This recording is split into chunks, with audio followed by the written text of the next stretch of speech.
Polling booths have just opened in Indonesia, where almost 200 million people are eligible to vote in the country's general elections. Indonesia correspondent Anne Barker joins us now. And first of all, explain for us exactly where you are, and the scale of this is massive. Tell us how it works. It is, Joe. Like behind me, you can see one of the many booths in this election in central Jakarta. There's not a sign of any voters just yet. They've only just sworn in all the workers here. But this is one of 810,000 polling booths across the country. It's an absolutely massive election, even though you can't see that behind me now. The logistics are extraordinary. They've got something like 17 million people that have been hired as polling staff, volunteers, guards and witnesses.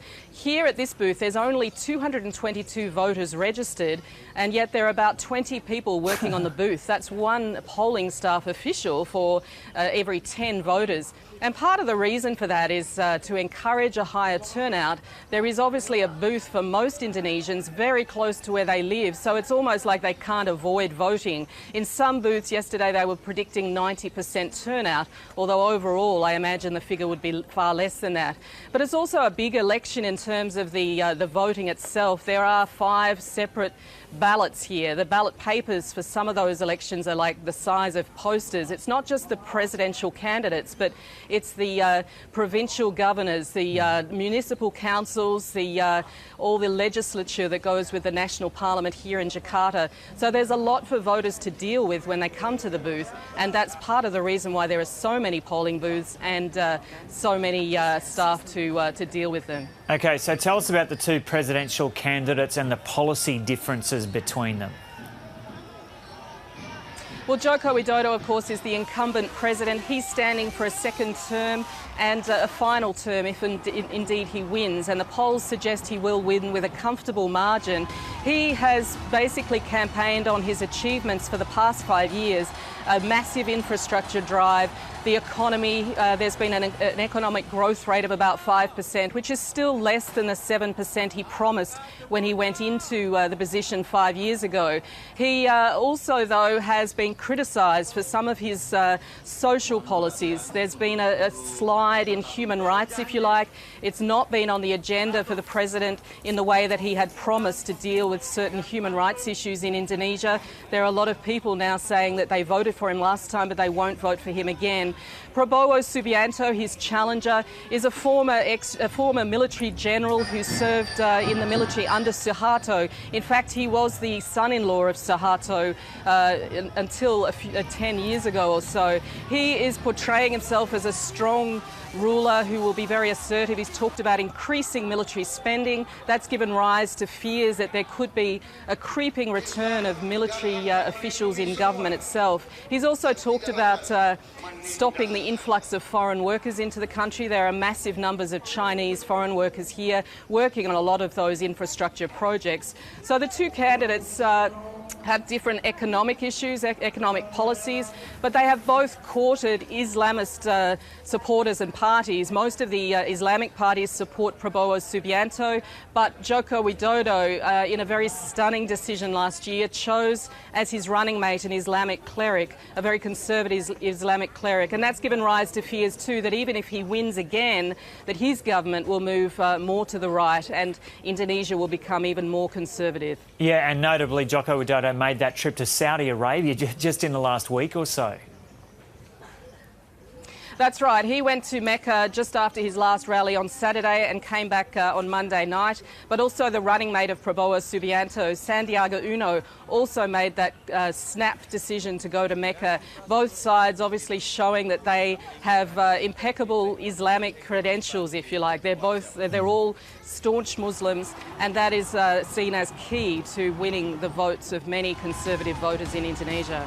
And you mentioned in your chat about Joko Widodo that there was some people saying there'd been a slide in human rights issues.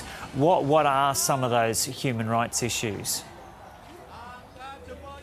Look, obviously, one of the things he campaigned on in 2014 was to set up an inquiry into the 1965 or 66 massacre of the communists in Indonesia, something that's never really been investigated by the government itself. That has never happened, and it seems to be completely off the agenda. He promised that there would be more access to Papua, where there's been an ongoing independence movement there. That has been very difficult for journalists to go in, even for aid workers and so on.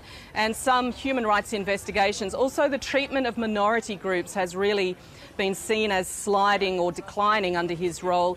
The treatment of the LGBT community, lesbians and gays, has also slid, and the rise of the lack of freedom of speech. We saw the governor of Jakarta 2 years ago who was jailed for blasphemy because of the comments that he made against the Quran. That sort of issue also has risen under Joko Widodo. And Ahok was previously linked with Joko Widodo, wasn't he? And as Widodo tried to distance himself from Ahok. That's right. Ahok was the Christian Chinese governor of Jakarta. In fact, he replaced Joko Widodo in that position. And they were allies for a very long time. There was an expectation that Ahok might even go into national politics alongside Joko Widodo. Instead, he was jailed after a very strong campaign by Islamist groups here in Indonesia. And that's given rise to fears that anybody now who speaks out against Islam, against the Quran, could face similar sentences. There was a Buddhist woman in Medan in Sumatra who was jailed for 18 months simply for criticising the sound of the local mosque, and she is in jail still, even after asking if the mosque noise could be lowered. And there have been many cases like that where people who speak out on issues that were once regarded as just their free right to do so are now paying a penalty and even being jailed. And just finally, I noticed some TV advertising over the past couple of weeks in Indonesia urging people not to accept bribes for voting. How effective has that advertising campaign been, and how big an issue is that there? Look, there have been a lot of allegations of vote buying. It seems to go hand in hand with elections in Indonesia. There was one report that said 1 in 3 voters at the last election in 2014 had been given some sort of cash handout or handout of food, oil, even cigarettes. This sort of thing is seen as just par for the course here. There have been other allegations too of voting irregularities on the electoral roll, thousands of people who are fake identities, in fact. And just this week, we